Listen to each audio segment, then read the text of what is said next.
Bismillahirrahmanirrahim. Assalamualaikum warahmatullahi wabarakatuh.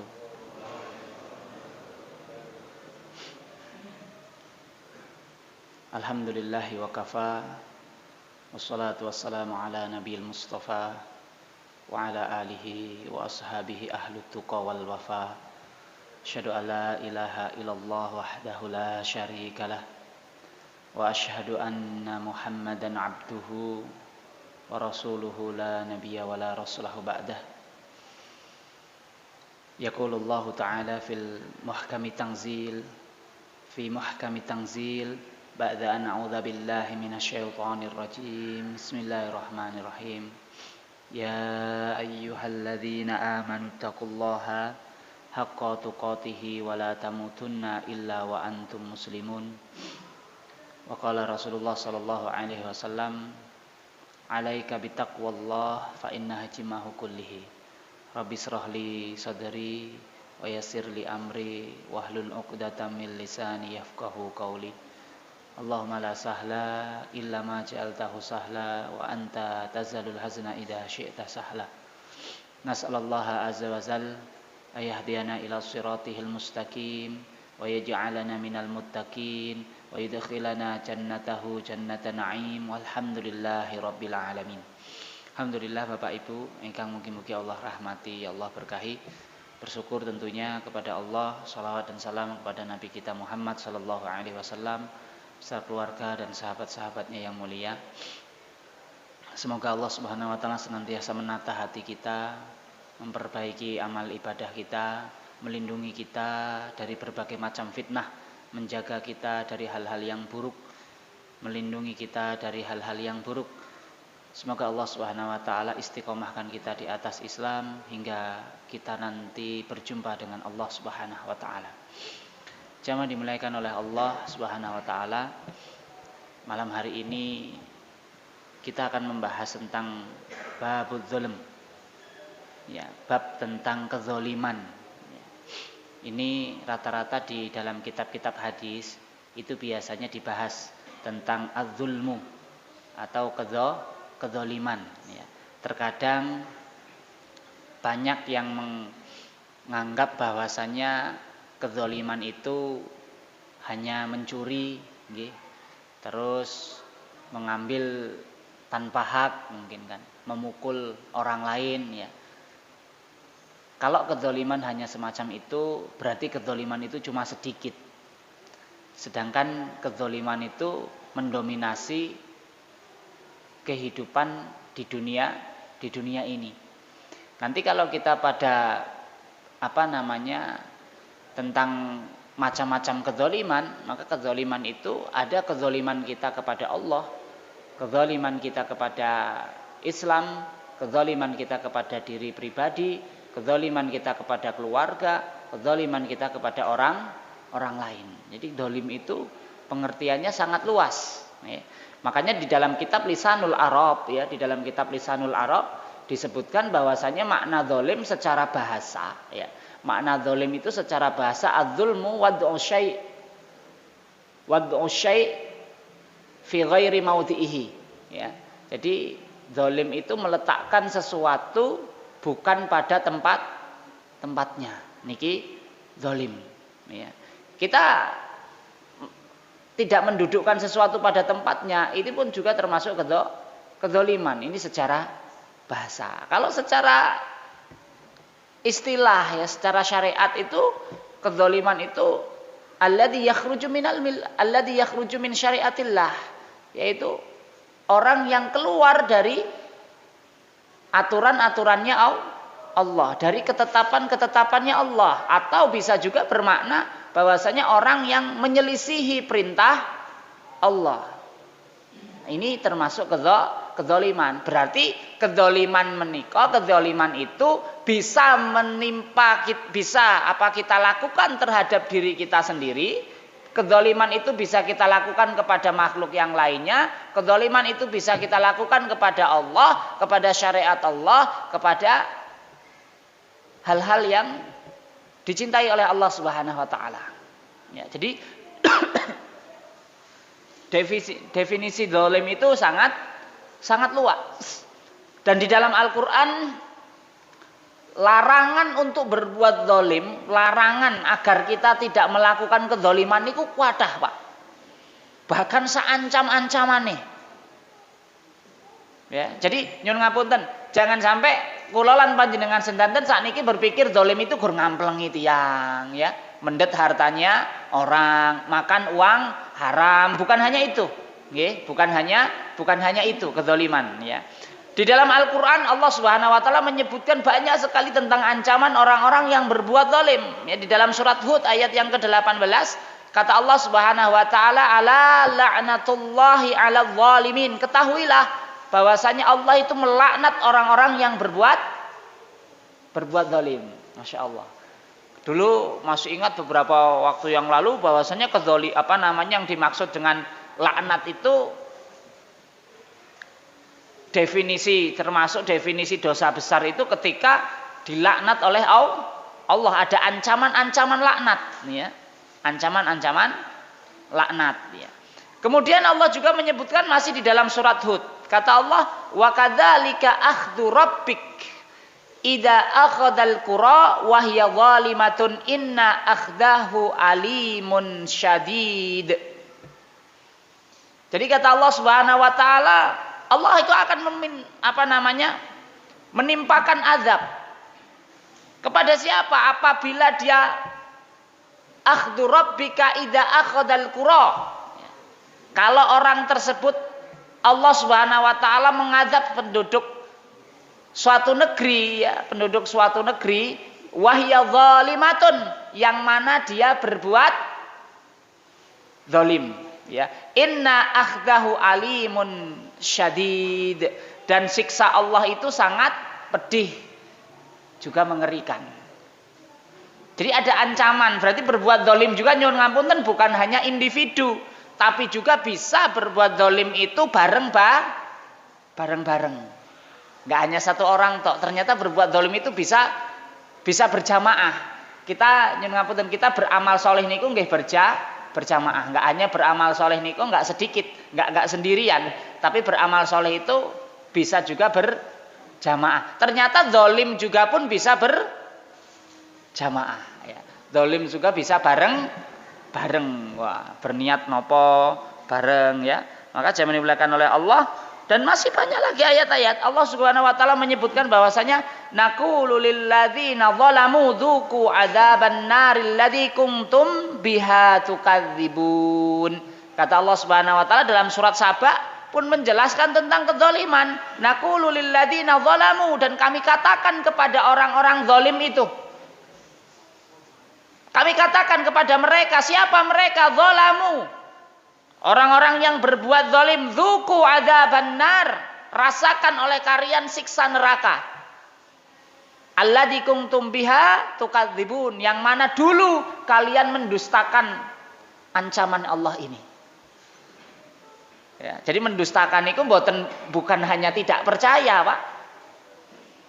Boten hanya tidak percaya dengan akhirat, bukan hanya itu, tapi mendustakan itu ketika dia tahu bahwasanya kalau begini itu ancamannya begini. Kalau dia melakukan dosa maka Allah akan mengazab ini. Tapi dia meremehkan hal itu. Dia meremehkan dosa tersebut, menganggap ringan perbuatan dosa, menganggap ringan perbuatan zalim. Itu hati-hati. Ada kerusakan fatal di dalam kehidupan kita ketika kita menganggap satu dua dosa. Seorang mukmin itu ketika memandang satu dosa itu sebagaimana dia akan tertimpa suatu gunung. Harusnya semacam itu. Ketika dia mau melakukan dosa, maka kepikiran bahwasanya kalau saya sampai melakukan dosa ini berarti ancaman saya akan tertimpa gunung. Itu kata Ibnu Abbas.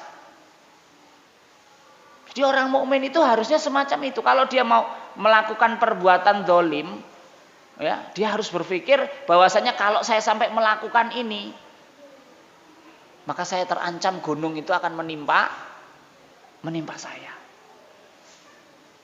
Karena nyuwun ngapunten, orang yang meremehkan dosa itu orang-orang yang di dalam hatinya itu ada kesombongan, Pak. Ada virus kesombongan. Ada Ada virus-virus kesombongan. Apa sih sombong itu? Kalau di dalam hadis Nabi Shallallahu Alaihi Wasallam menyebutkan al-kibru batarul haq wa ghamtun nas. Ini definisi sombong yang disebutkan sama Nabi. Batarul haq wa ghamtun nas. Batarul haq menolak kebenaran, wa ghamtun nas dan meremehkan orang lain. Nah, ini sombong. Dan sombong itu ternyata dosa pertama kali. Dosa yang dilakukan makhluk pertama kali. Yaitu iblis. Iblis itu sombong. Aba wastakbar, kata Allah disebutkan di dalam surat Al-Baqarah. Sifatnya iblis itu aba wastakbar, menolak lagi sombong. Maka naminal kafirin. Aba wastakbar. Itu sifat iblis yang Allah Subhanahu wa taala abadikan untuk menjadi pelajaran bagi kita. Maka kata Nabi, batarul haq wa ghamtun nas, menolak kebenaran dan meremehkan orang lain. Niki sombong. Dan hati-hati. La yadkhulul jannata man kana fi qalbihi mithqala dzarratin min kibrin, kata Nabi sallallahu alaihi wasallam. La yadkhulul jannah, dia tidak akan masuk surga, kata Nabi sallallahu alaihi wasallam. Man kana fi qalbihi, yang mana di dalam hatinya itu ada mithqala dzarrah. Kalau biasanya diterjemahkan di orang itu menyebutkan mithqala dzarrah itu seperti biji sawi ya, semacam ini. Karena cilik ya biji sawi ini kecil ya. Tapi kalau kita tafsir ulama Imam Ibnu Katsir menyebut mithqala dzarrah itu waznun naml. Timbangannya semut, Pak. Nah, semut itu punya timbangannya di gawe timbangan ini seperti apa kecilnya itu ya. Nah, semut ya. Itu kata para ulama. Sangat Pak untuk menyebutkan bahwasannya bentuk mithqala dzarrah itu sangat kecil. Kata Nabi, mithqala dzarratin min kibrin la yadkhulul jannah, tidak akan masuk surga orang itu yang di dalam hatinya ada kesombongan. Dan tadi definisi sombong apa? Batarul haq wa ghamtun nas, menolak kebenaran dan meremehkan orang lain. Subhanallah. Ya. Maka kalau kita masih banyak meremehkan orang lain, ya, ini banyak-banyak istighfar ini. Sebagaimana iblis meremehkan Adam, dicitake dhisik saya kok tua aku kan gitu nggih. Adam itu tua aku, Adam itu baru kemarin sore, Adam itu orang ngerti apa tua aku. Aku meneh diciptake dari api. Oh, Adam itu gur teko tanah, kan meremehkan. Maka Allah sebut iblis itu aba wastakbar. Sifatnya iblis itu aba wastakbar. Istakbaro yastakbiru, artinya sombong. Aba itu enggan, menolak. Aba itu menolak. Maka kata Nabi, batarul haq wa ghamtun nas, menolak kebenaran dan meremehkan orang lain. Fadzuqu adzaban naril lati kuntum biha tukadzibun. Maka orang yang berbuat zalim itu kami acungkan kepada mereka azab neraka yang dulu mereka itu dustakan. Enggak percaya dengan syariat Allah. Enggak percaya dengan sunnah, dengan kebaikan Islam, dengan syariatnya Islam. Tidak percaya. Ya. Dalam ayat yang lain pun Allah Subhanahu wa taala menyebutkan malidz zalimina min hamimin wala syafi'in yuta'.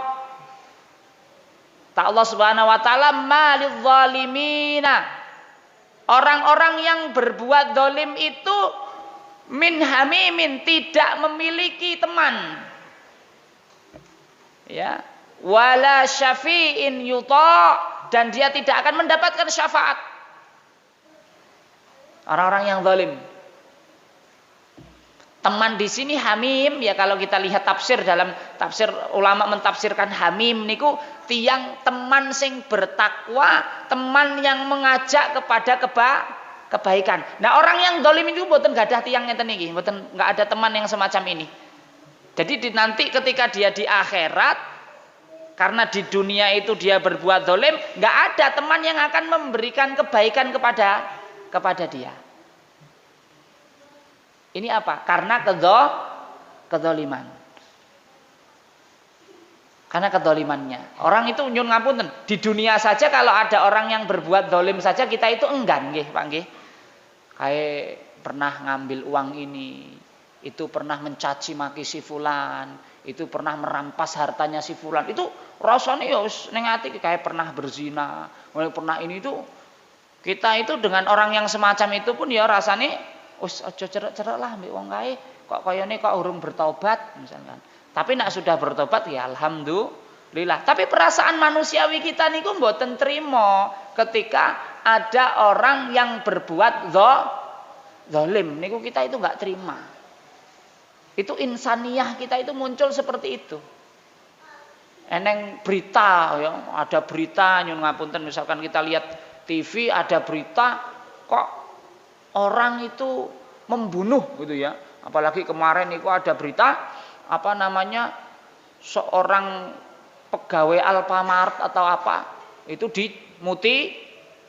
mutilasi. Rasanya kan wong kok wani men ngene iki gini ya. Wani gitu ya. Ada laskar yang ditembak ngono ya kok wong kok seperti ini ya dosa apa sampai dibunuh semacam itu, ditembak, diberondong ya. Ada apa? Itu kan kita manusiawi kita kan menolak nih Pak ya dengan yang semacam. Karena apa? Hakikatnya aslinya kita itu sebenarnya jiwa kita, fitrah kita itu tunduk dengan syariat Allah.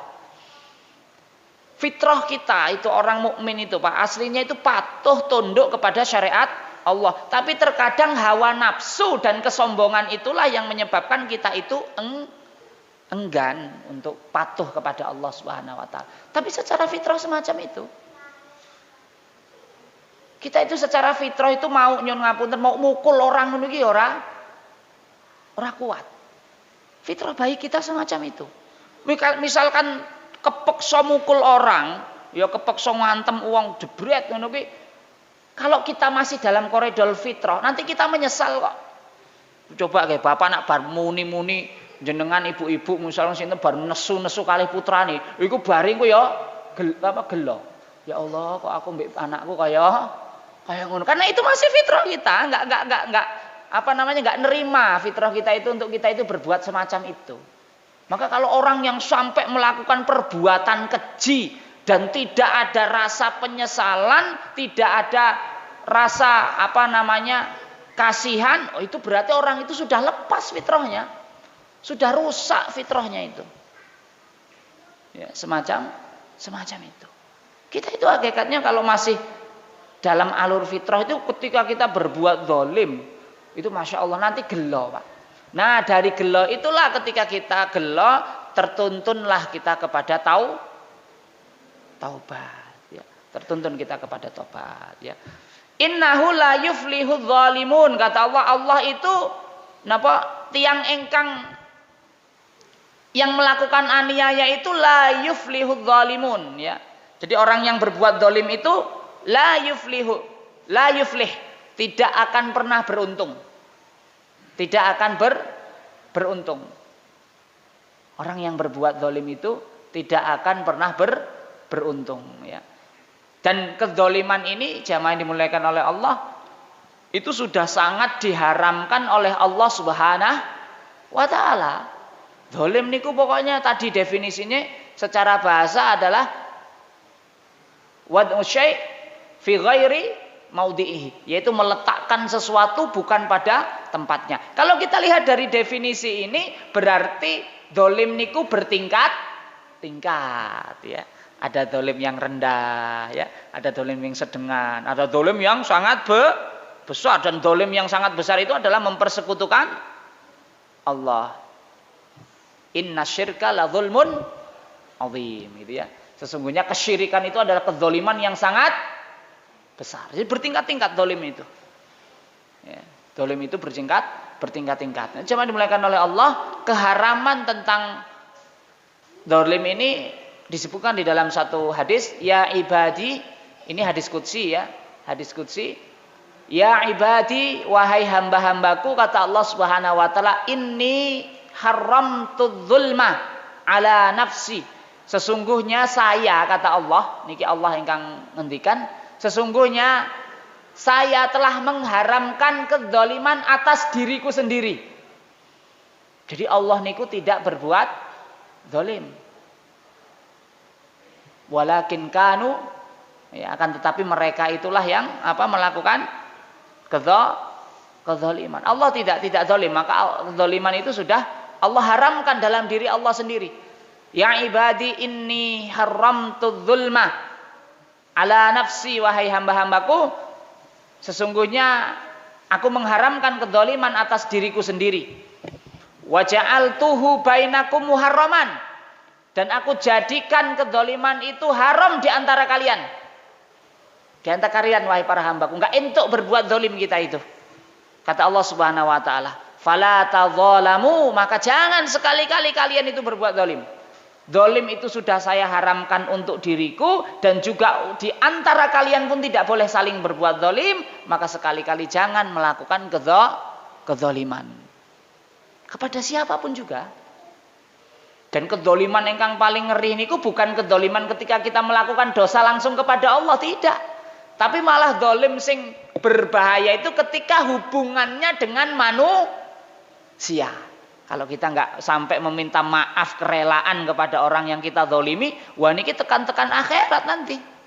Akan terbawa-bawa sampai akhirat. Kalau kita berbuat zalim kepada Allah, kita bertobat, cukup kita meminta ampun kepada Allah. Ya Allah, aku zalim, aku tadi begini, nyun ngapunten, misalkan saya sholat saya telat, ya Allah, saya telat sholat atau saya pernah tidak sholat, ya Allah. Dia bertobat kepada Allah, nggak perlu ada urusan dengan orang lain. Tapi kalau zalim niki urusannya dengan manusia, Pak, ini lebih mengerikan.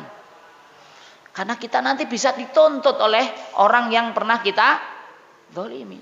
Bahkan Nabi itu sudah sampai ittaqudz zulma, kata Nabi. Berhati-hati betul kalian itu terhadap kezaliman, fa innadz zulma dzulumatun yaumal qiyamah. Fa innadz zulma dzulumatun yaumal qiyamah. Sesungguhnya perbuatan zalim itu akan menjadi kegelapan nanti di hari kiamat. Hati-hati dengan zalim, kata Nabi Shallallahu Alaihi Wasallam, karena zalim itu akan menjadi kegelapan di hari kiamat. Syekh Utsaimin rahimahullah ya menyebutkan bahwasanya yang dimaksud dengan fa innadz zulma dzulumatun yaumal qiyamah, dzulumatun yaumal qiyamah itu setidaknya ada dua makna. Dzulumatun yaumal qiyamah itu, kata Syekh Utsaimin, setidaknya ada dua maksud. Yang pertama, kegelapan di hari kiamat ini maksudnya adalah dia betul-betul dibutakan oleh Allah matanya. Sehingga kalau matanya buta karena perbuatan zalimnya itu di dunia dia tidak sempat bertaubat kepada Allah, matanya itu akan buta, karena dengan buta itu dia tidak akan pernah bisa melihat. Dan otomatis ketika menyeberangi Sirat, dia akan terjungkal ke dalam neraka. Ini makna yang pertama, betul-betul dohirnya dibutakan oleh Allah, matanya akan dibutakan oleh Allah Subhanahu wa taala pada hari kiamat nanti untuk orang-orang yang berbuat zalim. Kemudian makna yang kedua, dia tidak buta. Matanya tidak buta, tapi gelap dia memandang sekitarnya. Dia nggak buta, dia masih bisa melihat. Dia masih bisa melihat ketika di akhirat nanti dia masih bisa melihat, tapi tiba-tiba ketika dia mau menyeberangi Sirat digelapkan oleh Allah Subhanahu wa taala, padahal nggak buta. Nah ini, ya tentu dua-duanya sangat berbahaya. Maka Nabi ittaqudz zulma, orang Arab itu, Pak, kalau sudah disebut ittaqillah, ya, itu kalau ngerti bahasa ittaqillah itu orang yang tahu tentang bahasa Arab. Ittaqillah itu suatu ancaman yang mengerikan. Jadi ada cerita dulu Ustadz saya waktu kuliah di Saudi. Ya biasalah ya, namanya orang orang jelek itu ya nggak harus di tanah yang tidak suci gitu ya. Di tanah suci pun ya enten tiang-tiang sing elek gitu ya. Jadi ada seorang surtoh ya. Surtoh niku napa? Polisi gitu ya. Polisi di sana. Jadi satu orang Afrika, satu ustadz saya. Ya, itu di stop lah ya, bawa mobil itu dirazia sama polisi. Sama polisi. Nah, itu merasa tidak adil apa surtohnya ini merasa kitanya itu si ustadz saya ini tidak merasa tidak adil perlakuannya si surtohnya ini. Lalu si orang Afrika itu kan hitam tinggi besar dan orang Afrika itu hitamnya itu beda dengan kita Pak. Kita sehitam-hitamnya kita di sini itu neng Afrika itu putih resik dan wong Afrika itu mambu-mambu Pak. Ya betul. Ya. Bahwa waktu ada mulazamah sama syekh itu dari Afrika, Said mulazamah Sahih Tirmizi ya, Sunan At-Tirmizi itu kitabnya Imam Tirmizi ya, Sunan At-Tirmizi tentang hadis-hadis yang diriwayatkan oleh Imam Tirmizi itu syekhnya dari Sudan. Dari Sudan bawa ya istilahnya bawa muridnya, tinggi-tinggi hitam-hitam itu. Wah, insyaallah itu baunya itu Pak ya. Oh, memangnya seperti itu, bukan dia nggak menjaga kebersihan, tapi memang punya ciri khas bau sendiri orang kulit hitam itu Pak. Bukan mereka mereka rajin, malah lebih rajin dari waktu itu dari jamaah yang ikut. Setiap mau sholat itu siwakan minyak wangi itu ya. Ini kadang baunya itu tetap terasa ya. Baunya itu tetap terasa orang sana itu orang Afrika itu. Ya, orang Afrika. Ya, jadi bukan karena baunya itu bukan karena mereka itu jorok mboten ya, tidak, tapi memang sudah menjadi identitas lah ya. Mereka itu baunya itu semacam itu. Itu saya merasakan bau gitu ya. Bau di sana itu. Tapi memang hitamnya itu luar biasa, Pak. Betul, jenengan kalau roh itu ya, hitamnya luar biasa. Saya pernah terperanjat ketika kaget ya, saya itu keluar dari salah satu pintu, di situ ada orang Afrika, waget itu wis gede dhuwur, ireng saya teriak itu kaget, saya tak kira apa ya. Masya Allah dulu ternyata. Tapi karena sudah terbiasa ya wis biasa ya apa-apa ya, temenan seperti itu. Itu orang Afrika ya. Aslinya mereka rajin-rajin. Hitamnya luar biasa. Jangan dimuliakan oleh Allah Subhanahu wa taala ya. Jadi ittaqul dzulma fa inna dzulma dzulumatun yaumal qiyamah. Jadi sesungguhnya kedzaliman itu menjadi dzulumatun, menjadi kegelapan di hari kiamat ya. Hati-hati. Kata Nabi sallallahu alaihi wasallam, al-muslimu akhul muslim. Orang muslim itu bersaudara sesama muslim. La yadlimuhu. Jangan sekali-kali orang muslim itu mendolimi sesama muslim. Jangan sekali-kali. Urusannya ngeri, Pak.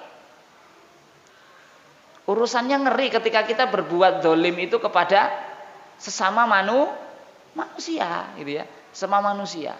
Jadi sampai-sampai kalau kita lihat dalam hadis Abu Hurairah ya, ini hadis ini masya Allah di kitab-kitab hadis itu banyak dicantumkan gitu ya, banyak dicantumkan. Ada ketika itu Rasulullah SAW bersama para sahabatnya sedang berkumpul. Rasulullah ini kalau di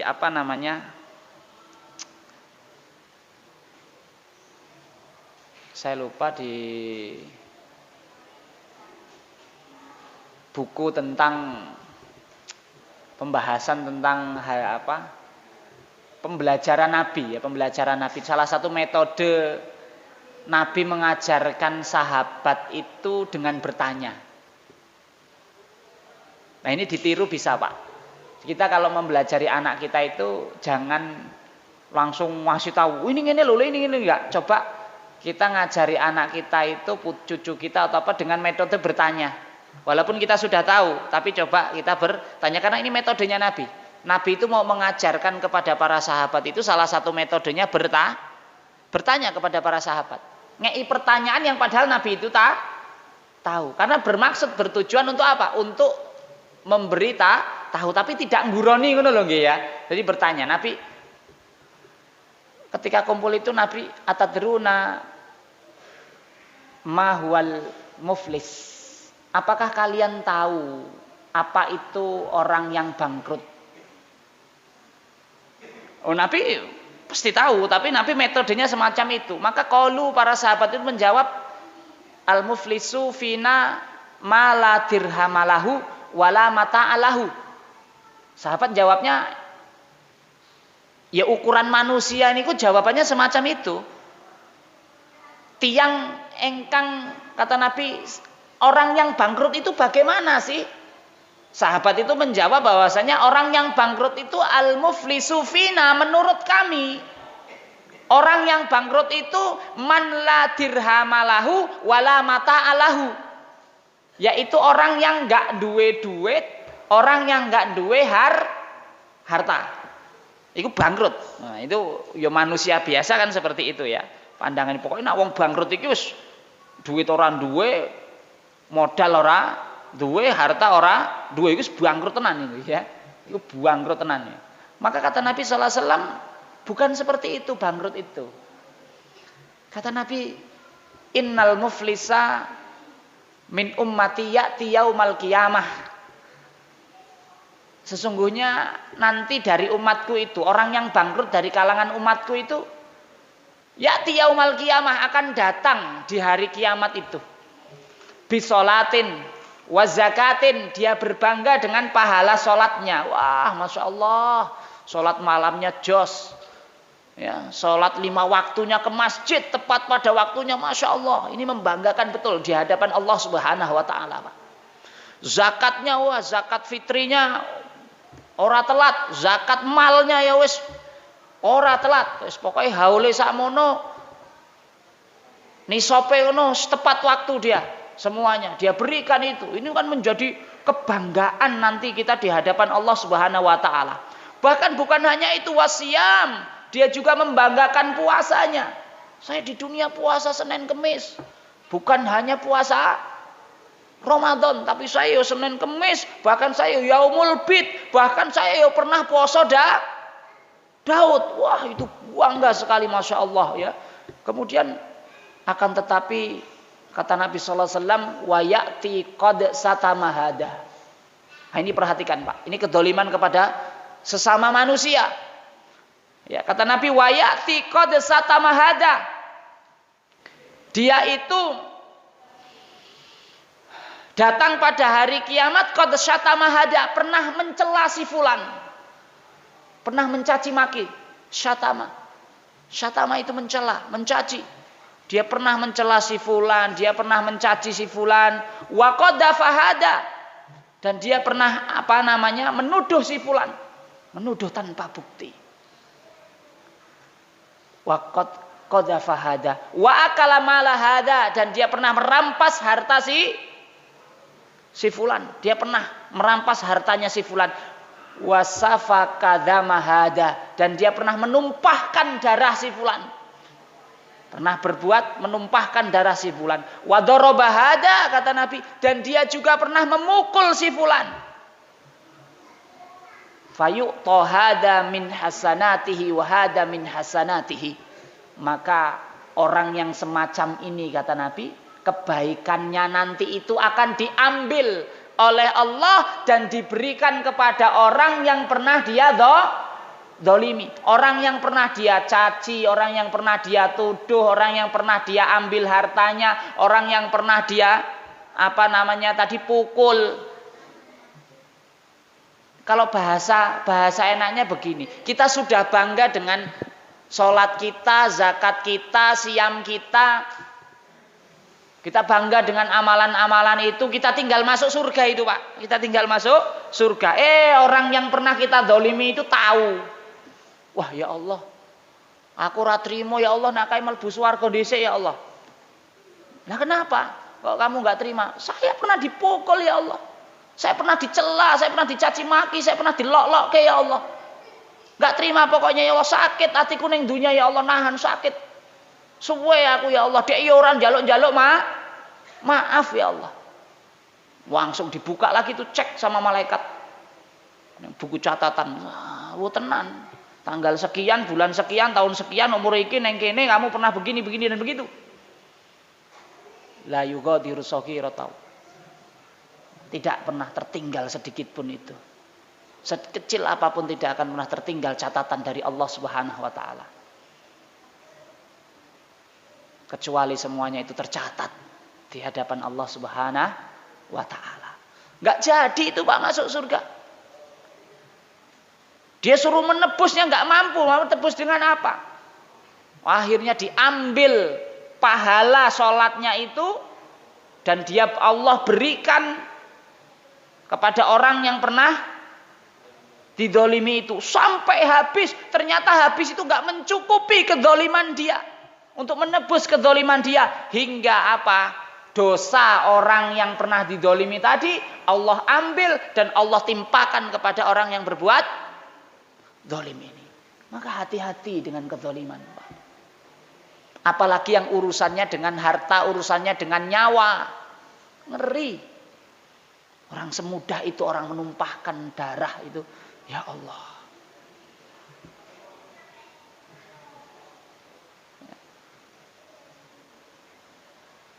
Semudah itu hari ini kita saksikan orang itu menumpahkan darah. Piye menuntut nanti di hadapan Allah Subhanahu wa taala. Kita sudah berbangga dengan amalan kita. Tapi ternyata kita pernah menumpahkan darah milik orang lain. Kita pernah membunuh, kita pernah merampas harta orang lain. Kita pernah menyakiti orang lain, tetangga kita, keluarga kita atau yang lainnya. Masya Allah. Makanya Sayyid bin Musayyib ketika ditanya oleh muridnya, jadi Sayyid bin Musayyib ini Pak, Sayyid bin Musayyib ini mantunya Abu Hurairah. Ya, mantunya ini tabi'in, Imamut tabi'in ya. Itu mantunya Abu Hurairah radhiyallahu anhu. Jadi banyak mengambil hadis dari bapak mertuanya. Dan hebatnya Sayyid bin Musayyib ini, hebatnya beliau itu selalu mendoakan mertuanya. Ini menjadi sunnahnya para salaf. Jenengan pun mendoakan mertua napa dereng nih? Ojo malah sebel delok mertua nih. Ya, ini sunnahnya orang-orang soleh itu. Ternyata orang-orang soleh itu ndongake mertua Pak. Itu Sayyid bin Musayyib itu setiap malam saya doakan bapak mertua saya. Lu Ustaz, bapak mertuanya kan sahabat Nabi. Periwayat hadis yang banyak. Loh emang hubungannya apa dengan doa? Tidak.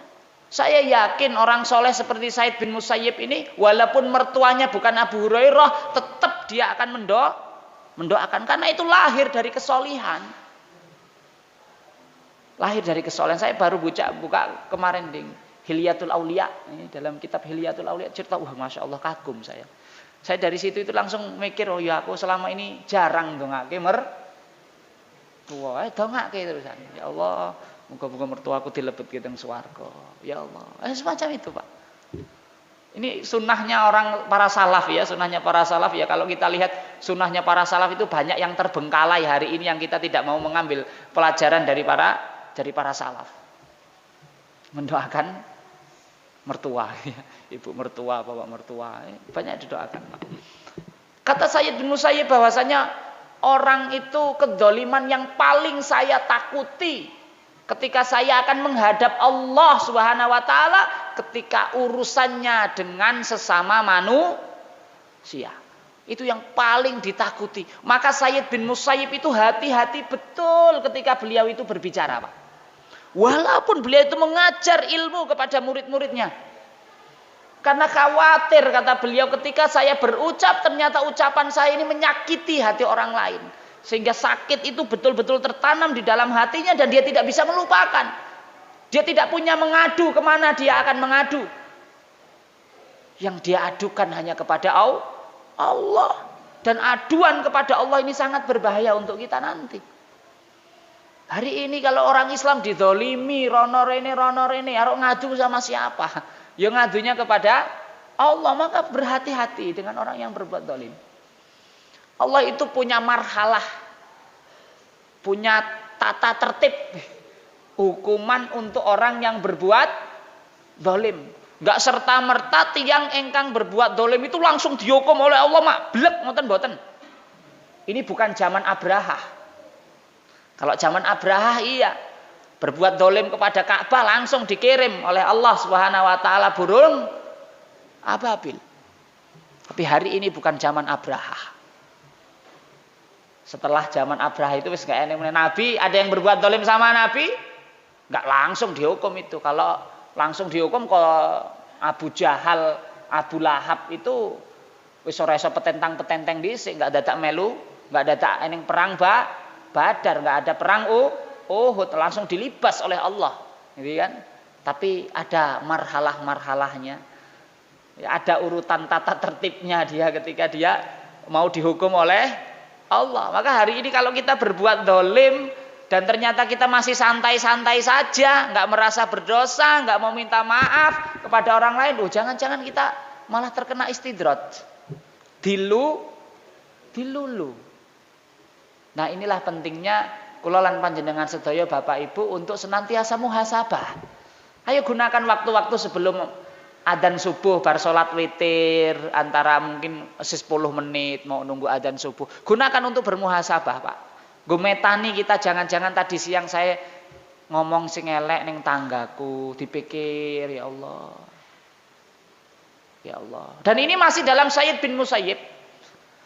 Beliau itu biasa ya, seorang tabi'in ini biasa mengikuti sebagaimana Nabi Shallallahu alaihi wasallam menunggu adzan itu untuk banyak beristighfar. Wabil asharihum yastaghfirun. Ya, ciri orang yang bertakwa itu kan kata Allah, wabil asharihum yastaghfirun. Dia menggunakan waktu-waktu sahurnya itu untuk beristighfar. Sayyid bin Musayyib semacam itu. Dia koreksi kehidupannya 24 jam yang lalu itu dia koreksi. Jangan-jangan ucapan saya pernah menyakiti ini, jangan-jangan tindak tanduk saya pernah menyakiti ini dan itu. Itu beliau koreksi dalam 24 jam beliau melakukan kesalahan kurang lebih 175 kesalahan beliau melakukan. La haula wala quwata illa billah. Ini masih generasi terbaik saja mengoreksi kesalahannya sampai sebanyak itu. Lah apalagi zaman fitnah hari ini, Pak. Yang kita hari ini mau berbuat salah itu nggak harus keluar rumah. Mau menyakiti orang di Jakarta sana kita nggak perlu keluar rumah, tinggal pakai HP. Duwe Instagram, duwe Facebook, duwe YouTube. Wah, itu mau menyakiti orang nggak perlu keluar rumah. Nak zaman biyen kan dadak keluar rumah, marani tampong sih, ceplok-ceplek nyakiti orang. Sekarang enggak HP. Ini hati-hati dengan ini orang ini pendusta, Masya Allah. Kirim share dibaca, sing maca 1 juta pasang mata. Wah, wis. Coba udah berapa kedoliman yang dia sebarkan. Maka kita harus sehat-sehatlah bermedsos. Saya sampaikan kepada anak-anak muda itu kalau kajian itu nggak usah banyak nge-share sesuatu yang kita tidak tahu kepastiannya. Mendingan share pengajian, jelas. Oh ada pengajian di sini, share jadwalnya, share. Jelas itu kebaikannya daripada nge-share sesuatu yang tidak jelas. Wong kadang teng WA niku nyun ngapunten Bapak Ibu, urung diboco wae wis di share. Niku enten kok Pak. Saya itu pernah dapeti ada orang itu yang beberapa grup bareng dengan saya. Dari grup ini ada berita lah begini-begini itu, tiba-tiba neng grup lain masuk. Beritanya podo sing di-share, sing nge-share wong kuwi. Langsung tak japri sama saya. Jenengan kok cepet men macane lek wis dibaca tuntas to beritane kuwi. Hurung kok wis disebarke. Wah kan ini kan kacau terusan Pak. Dek urung maca, urung apa wis disebar, ya ora sehat itu bermedianya. Wis mendingan selamatkan diri kita dengan tidak menyebarkan berita yang belum jelas kebenaran. Berhati-hati. Berhati-hati itu lebih baik daripada kita sembrono. Salah dalam berhati-hati, ya ketika kita hati-hati tapi tetap salah itu lebih baik daripada salah ketika kita gerusuh. Betul. Ya kita hati-hati pun ya kadang isik salah. Lah napa melih nak sing gerusuh. Hati-hati apalagi hubungannya dengan orang lain. dengan kehormatan orang lain, dengan darah orang lain, dengan harta orang lain. Niku pun hati-hati betul Pak. Betul, hati-hati. Jaga betul, jangan sampai kita melakukan kezaliman. Karena khawatir nanti di hadapan Allah Subhanahu wa taala kita meninggal, kita belum meminta maaf, kita belum bertaubat kepada Allah. La haula wala quwata illa billah. Nauzubillah. Maka jamaah dimuliakan oleh Allah, demikian semoga ini bisa bermanfaat untuk kita semuanya. Semoga di waktu yang akan datang Allah masih perkenankan kita semua untuk melanjutkan kajian ini. Demikian aku qouli hadza astaghfirullahaladzim li wa lakum lisairil muslimina min kulli dzam astaghfiruh innahu wal ghafurur rahim. Subhanakallahumma wa bihamdik asyhadu an la ilaha illa anta astaghfiruka wa atubu ilaika. Assalamualaikum warahmatullahi wabarakatuh.